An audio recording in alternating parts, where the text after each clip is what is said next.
Well, may pangarap ka ba at ideal woman?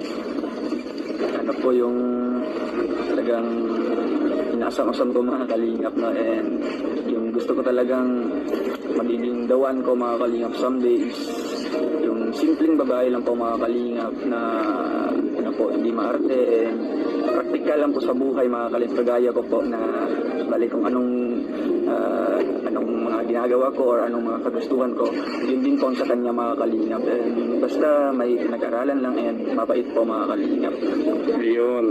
Ayan, maliwanag na mga millennials, mga viewers ni mga tagahanga ni Roel at ayan alam nyo na yung mga categories, alam nyo na kung paano kayo papasa kay Roel.